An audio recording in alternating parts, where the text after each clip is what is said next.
Hi, Brian from the channel Brian here. And, well, the year's over. Great time to start a movie review channel, huh? 2020, yada yada, bad year. The crop of movies was so thin sometimes, I was just at a loss as to what I should review. There's no safety net of 3 to 6 new movies hitting theaters every weekend.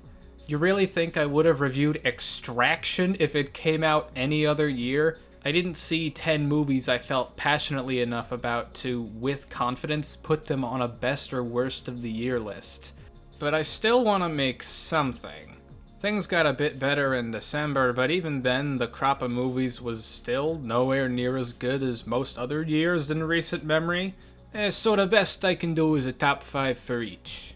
And sorry if you're watching this and asking what I think of a movie I haven't seen yet. Some of these movie release dates are just ridiculous or blocked behind $20 paywalls. I couldn't see Minari, I couldn't see Promising Young Woman. Nomadland comes out in February. I'm not waiting till February to see Nomadland. The year Corona stops, the lists are gonna be bussin' though. At number 5 best, we have a nerve-shredding and haunting exercise in slice of life and social commentary with Kitty Green's The Assistant. This is a movie that'll make you gnash your teeth at the realism of its horrors. A true devil-in-the-details experience where Green uses mundanity to her advantage. It has some of the most calculated editing and cinematography of the year. To some it may seem a little dry, but The Assistant still accomplishes the poignancy it's going for. I see this as an ultimate contrast to movies like Bombshell or Black Christmas 2019, where there's a sheen of exploitational glamour over these issues, which is just so gross. The horrors of powerlessness, exploitation, and feeling misunderstood in a workplace with an unshakable power structure should not be the backhanded source of empowerment. Even if you were to, for some reason, take the sexual misconduct elements out of the movie, I don't know how you could find the haunting wash of just praying you don't make the smallest of mistakes and cost yourself your career boring. At number 5 worst, we have a movie that might be a little too easy to put on a list like this. It's Cuties. I feel like most people online may as well rule this film out completely and title their lists top 10 worst movies of 2020 that aren't cuties in the name of not seeming predictable. Well, joke's on most of them because I've actually seen it. It was gonna be this or Vivarium because they're the two films I saw this year I can think of the fewest reasons to see again. What it came down to was Cuties has nothing I take enjoyment in hating, while another viewing of Vivarium would at least reaffirm my vitriol towards that turd of a kid character. Pretty much everything in the video of my thoughts on it hasn't changed. The movie itself is unpleasant on its own, but I take a personal distaste for Cuties because I can't think of a more annoying talking point in 2020 film culture than this. Is that entirely its fault? No, but it is partly. The responsibility of treading lightly with a subject matter of this magnitude does fall on the filmmakers, and they clearly didn't give that the thought it deserved. The more I distance myself from it, the parts of the movie that actually do warrant the reaction it got are all I remember. The elements that could maybe distract from that are so sparse and uninteresting. Its visual style is stale, the performances are nothing special. It's impossible to think about any serious messages coming from a film where you can so easily see the writer taking shortcuts and moving pieces around because something needs to happen out of pure coincidence just to keep the plot from standing still. Whatever, boy oh boy did that one girl look like Greta Thunberg. Did you know that writing movies is hard? Did you know acting in movies is hard? Given these two things, one would assume creating characters true to how people react when facing certain struggles, the most vulnerable of situations, is, as you may expect, really hard. Sound of Metal makes it look so easy. I feel like so many filmmakers set out to make characters relatable, but they always end up landing somewhere that's more articulate and structured than the messiness of real life. The situations may be relatable, but the dialogue always seems to be a clear window into the psychology of the character, rather than mixed half-truths and selective emotional omission that real life is filled with. Sound of Metal does not have this problem. Riz Ahmed kills it. This man is a king. On top of being respectful and accurate to its subject matter, the sound design is hands down the best of the year in putting you as close to the experience of real hearing loss as possible. The emotions on display in this film are all so genuine, so real, so good at making you understand where they all come from. I'm a fan of movies that help you understand, even if just a tiny bit, an experience that is maybe not your own. In a year where misfortunes just kept piling on top of people desperate for a return to normalcy, it seems almost too coincidental that a film like Sound of Metal descended onto a starving film-going landscape. It's like a cinematic gesture of collective solidarity, and I'm extremely excited to see where Riz Ahmed's career leads next. I get the impression that if you want to discuss movies on the internet, you can't like comic book movies too much and expect to be taken seriously. I agree that a lot of people go overboard with it, but I try to approach the genre with a healthy level of excitement that I can still get the giddy excitement out of the good ones while discerning when I feel studios are just being lazy. The New Mutants is studios just being lazy.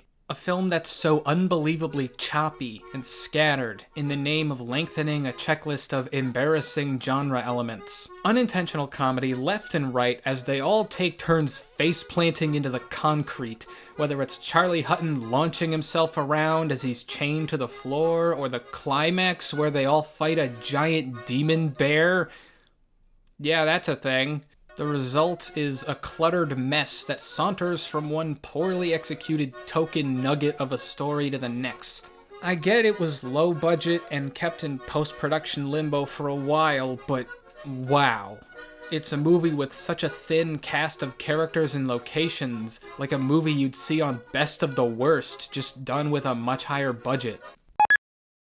Well, I hope Disney's happy. Now that they've made Soul, I'll always be looking over my shoulder in case they accidentally make something actually becoming of the studio with the resources they've accumulated through likely violation of one or more antitrust laws. It's still sporadically racked with convenience, but the overall picture of what makes Pixar's best movies work gels much better and feels so much more complete than everything they've made since Inside Out. From just the multiple meanings in the title Soul, there's more thought put into this film than a good 90% of Onward. But this isn't a case where I'm just so starved for a good movie I'll praise anything that's not bland garbage. Soul feels fresh and exciting in its own right. As childish as one could say Pixar movies are, the best ones hit you where it counts by articulating an overall emotional statement so true to life and gingerly told we can't help but get involved in these stories and characters. And the message of Soul definitely hits close to home. It's like Pixar's assassination of grind culture.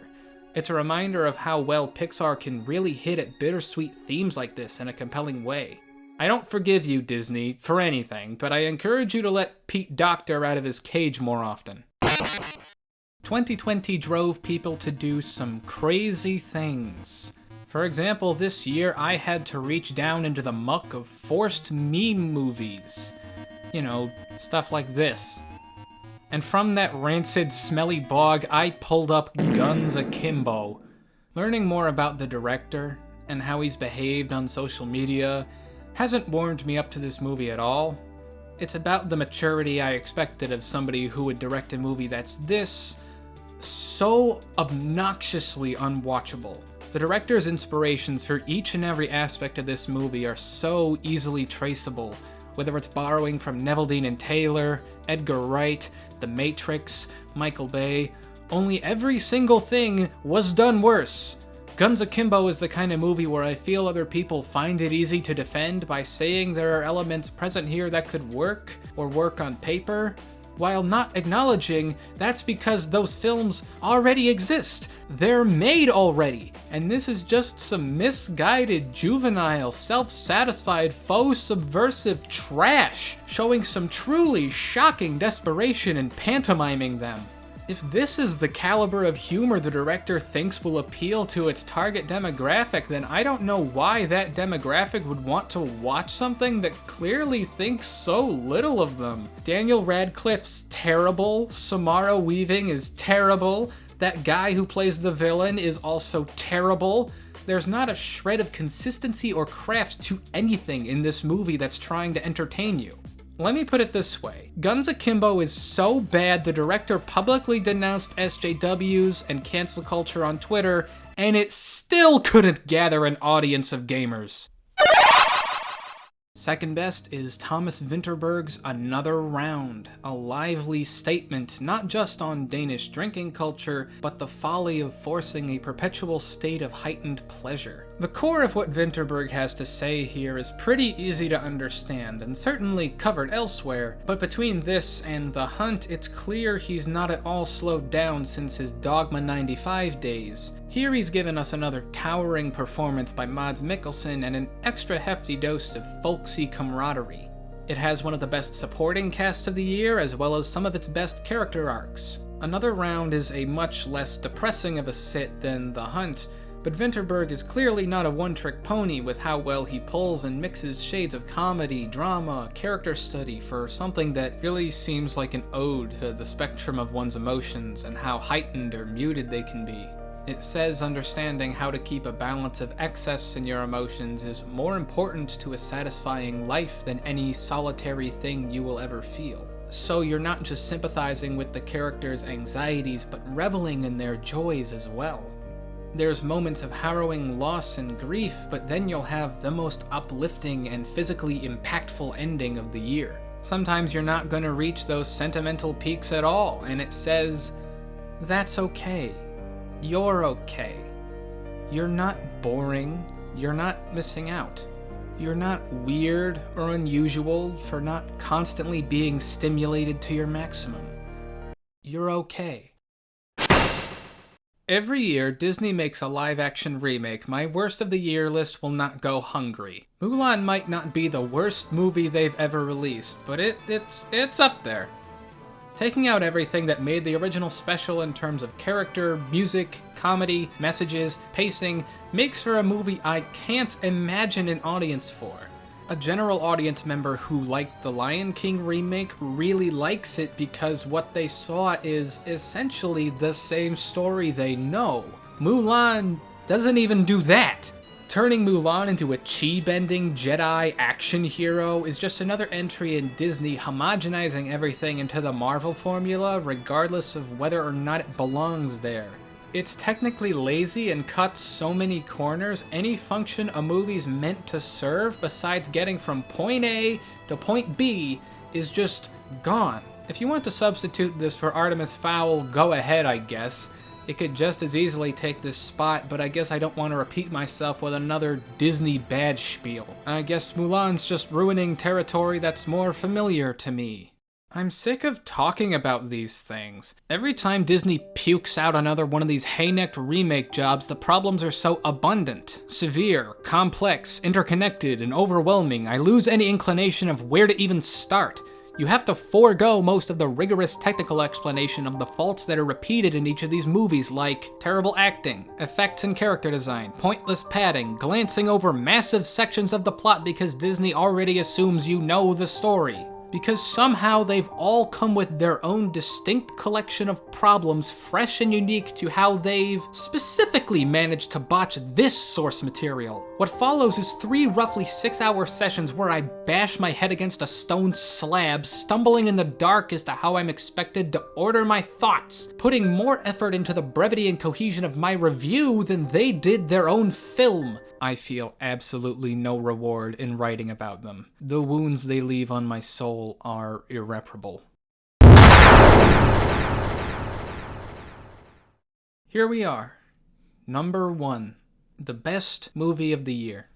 What can you really say about leaving 2020 behind for a hopefully brighter future? Feels good, man. A very annoying part of film criticism and media studies is that nobody takes it seriously, yet simultaneously demands the last word. You explain to people that digital society and art have observable consequences on the world, and that's just shrugged off like it's nothing. This soothsaying chronicle of an average Joe's little cartoon frog becoming an icon of hate is the clearest outline of not only how online culture influences real life, but how the lack of acknowledging that it does perpetuates the problem. Feels Good Man's assured understanding of internet communities and how they satisfy people's psychological needs lends so much more credence to the thesis that online media is another site for iconographic development. It's a movie that made me feel heard, like I'm not crazy for taking media arts seriously. A lot of Feels Good Man is a dead ringer for what interests me and what I believe about these subjects, but there's still a ton to appreciate even if that's not your perspective. Agree with it or not, this is a well-told story about a man whose creation was taken away and used for the expressed opposite purpose it was intended for. It's told with a contagious energy in the editing, the music, the sly sense of humor. This is a documentary, one that's not that over-embellished, that somehow has character arcs. It's amazing! Feels Good Man is a movie I can recommend to everyone. It's thoughtful, didactic, complex, scary, humorous, quirky, all shades of wonderful without ever being tonally crowded. Yeah, it's Kissing Booth 2. Here we have one of the most cliched, manufactured set of conflicts and storylines I've ever seen. A continuation of a truly empty and toxic on-screen relationship where every single thing that happens comes from the characters lacking the basic ability to communicate with one another about anything. Most of my review is dunking on the production credits and the absurdity of how something like this managed to bring together so many people who haven't made many other films. But even now, it barely feels worth the effort to go into any kind of angry detail. There's tons of vapid, shallow material made for young people out there, but never before have I seen a final product that seems to look down on teenagers so much, while everybody behind the camera appears to be genuine. But all that heart still gave us an ugly-looking, awfully acted movie with dialogue so bad it was a 1 out of 10 before I even considered a single other one of its qualities. It doesn't even have the benefit of being as enjoyably bad as its predecessor. Especially compared to that first movie, this one relies so hard on its insipid plot, it becomes unbearably boring. The standout moments of hilarity that were present in the first one are, by comparison, significantly toned down. Those that remain are sadly more embarrassing and less funny bad than the first. They're making a third one. It's coming. From the sequel bait at the end of this installment, it looks like the central conflict has the potential to be less a thrown-together pile of manufactured subplots enabled through a dystopian lack of interpersonal skills.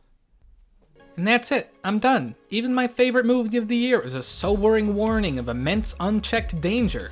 The roots of 2020's horror truly run deep. What do you want from me? We didn't exactly have a particularly high-scoring year. If Feels Good Man came out in a year like 2016 or 2018, it might not have even cracked the top 10 at all. But with that said, I'm very thankful for those of you who have been watching my videos for the past year. I've had a lot of fun, I plan on continuing, and that's about it. So if you like not only words but the way I arrange and then say them, please consider liking this video and subscribing to me, Brian from the channel Brian. Thank you, and goodbye.